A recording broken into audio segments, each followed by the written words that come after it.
السلام علیکم ورحمۃ اللہ وبرکاتہ۔ اللہم صلی علی سیدنا محمد وعلی آل سیدنا محمد مبارک وسلم بعدد کل شیء معلوم لک۔ اشہد ان لا الہ الا اللہ وحدہ لا شریک لہ واشہد ان سیدنا محمد عبدہ ورسولہ۔ رضیت باللہ ربا وبالاسلام دینا وبمحمد صلی اللہ علیہ وسلم نبیا رسولا۔ عزیزان گرامی، اذکار سارے بڑے خوبصورت ہیں، فائدے والے ہیں، جن کے کمالات، خواص، فضائل دنیا تھک جائے گی، ہاتھ تک جائیں گے، درخت ختم ہو جائیں گے، قلم ختم ہو جائیں گے، دریاؤں کی سیاہی ختم ہو جائے گی، اللہ تعالیٰ کے ایک الف کی تفصیل بیان نہیں ہو سکتی۔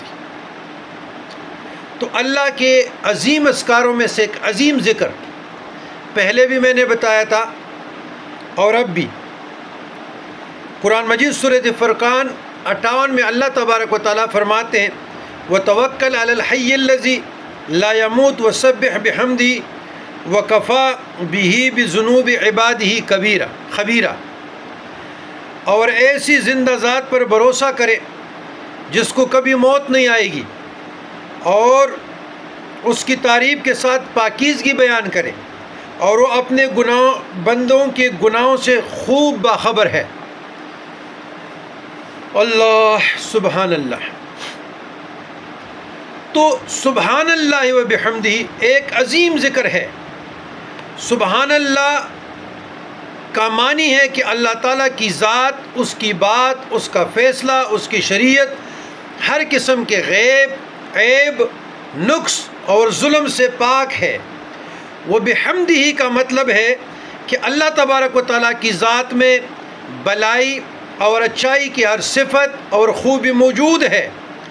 سادہ لفظوں میں آپ یوں سمجھ لیں کہ سبحان اللہ و بحمدہ پڑھ کر مسلمان اللہ تعالیٰ کے متعلق اس بات کی شہادت دیتا ہے کہ میرے اللہ تعالیٰ ہر قسم کے عیب سے پاک ہیں اور ہر اچھی صفت کے ساتھ مالک ہے۔ سبحان اللہ و بحمدہ سمجھ کر کثرت سے پڑھنے سے اللہ تبارک و تعالیٰ کی محبت نصیب ہوتی ہے، بالخصوص رزق میں برکت ہوتی ہے اور بے قرار دلوں کو سکون ملتا ہے۔ اور اسی طرح اللہ تعالیٰ اس مبارک بول کی برکت سے بہت سے پریشانیاں دور فرما کر اجر و ثواب کے ڈھیر لگا دیتے ہیں۔ قرآن مجید میں اللہ تعالیٰ نے درجنوں مقامات پر اپنی تسبیح و تمجید کا حکم دیا ہے۔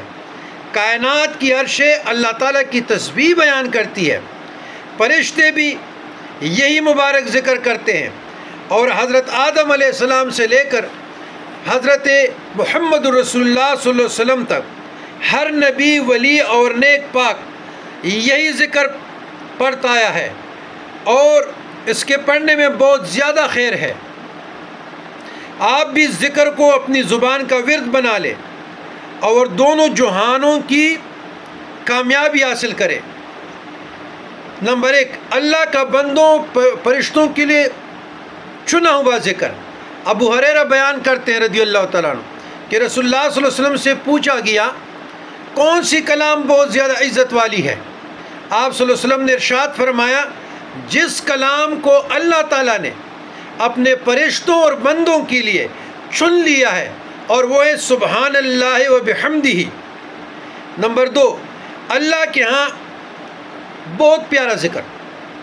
ایک دفعہ رسول اللہ صلی اللہ علیہ وسلم نے ابو ذر غفاری رضی اللہ تعالیٰ عنہ کو کہا کیا میں تجھے ایسے کلام نہ بتاؤں جو اللہ کے ہاں بہت زیادہ محبوب ہیں؟ انہوں نے کہا اے اللہ کے رسول، مجھے ایسی کلام ضرور بتلائیں جو اللہ کے ہاں بہت زیادہ محبوب ہے۔ آپ صلی اللہ علیہ وسلم نے فرمایا اللہ کے ہاں بہت زیادہ پیارا کلام سبحان اللہ و بحمدہ ہی ہے۔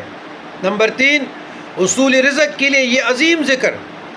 جو شخص سبحان اللہ و بحمدہ کو کثرت اور محبت سے پڑھتا رہتا ہے، اللہ تبارک و تعالیٰ اس کو بہت جلد برکت والا رزق عطا کرتے ہیں۔ اس سلسلہ میں کئی ایک روایات ہیں، جن میں سے ایک عالم دین نے ایک صحیح روایت کو نقل فرمایا ہے، جس میں حضرت نوح علیہ السلام نے اپنے بیٹے کو وصیت کرتے ہوئے کہا تھا کہ اے میرے بیٹے، سبحان اللہ و بحمدہ پڑھتے رہنا، اس کی برکت سے اللہ تعالیٰ اپنے مخلوق کو رزق عطا کرتے ہیں، عطا فرماتے ہیں۔ نمبر 4، سونا چاندی کے صدقہ و خیرات سے افضل ذکر۔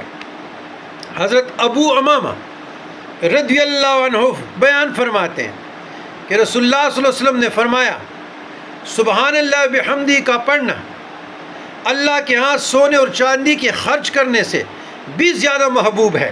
نمبر 5، کئی بڑے اعمال کی کمی پورا کرنے والا ذکر۔ حضرت ابو امامہ رضی اللہ تعالیٰ عنہ بیان کرتے ہیں، جو شخص رات کو قیام نہ کر سکتا ہو، زیادہ سخاوت نہ کر سکتا ہو، یا اس میں میدان جہان میں اتر کر دشمن سے مقابلہ کی جرت نہ ہو، وہ شخص بہت زیادہ سبحان اللہ و بحمدہ ہی پڑھے۔ اس ذکر کی برکت سے اللہ تعالیٰ ان 3 اعمال کا ثواب عطا فرما دیں گے، یا ان اعمال کے کرنے کے توفیق عطا فرمائیں گے۔ تو یہ ذکر بہت عظیم ذکر ہے، بہت افضل ذکر ہے، اور یہ جتنے حدیث ہم نے کوٹ کیے تو الصحیح للمسلم 2731، الصحیح للمسلم 2731، السلسلہ صحیحہ امام البانی 134، صحیح الترغیب 1541، والسلسلۃ الصحیحہ روایت صحیح ہے، صحیح الترغیب 1541، والسلسلۃ الصحیحہ روایت صحیح ہے۔ یہ میں نے کوٹ کیے کتاب الاذکار، یہ کتاب الاذکار سے کوٹ کیے، اور یہ سلسلہ ابھی جاری رہے گا۔ لیکن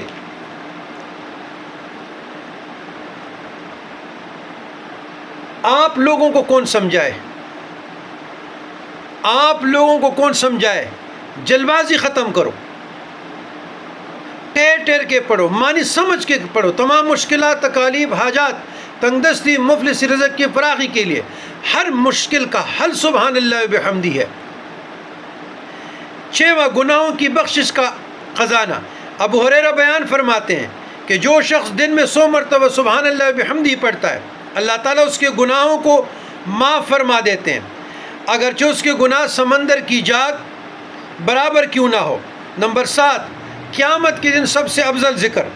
حضرت ابو ہریرہ بیان فرماتے ہیں کہ رسول اللہ صلی اللہ علیہ وسلم نے ارشاد فرمایا، جو شخص صبح و شام سبحان اللہ بحمدہ 100 مرتبہ پڑھتا ہے، وہ قیامت کے روز سب سے افضل اعمال نامہ لے کر اللہ کی بارگاہ میں پیش ہوگا، اور اس سے بہتر اعمال نامہ اسی کا ہوگا جس نے یہ ذکر مقدار میں اس سے زیادہ پڑھا ہوگا۔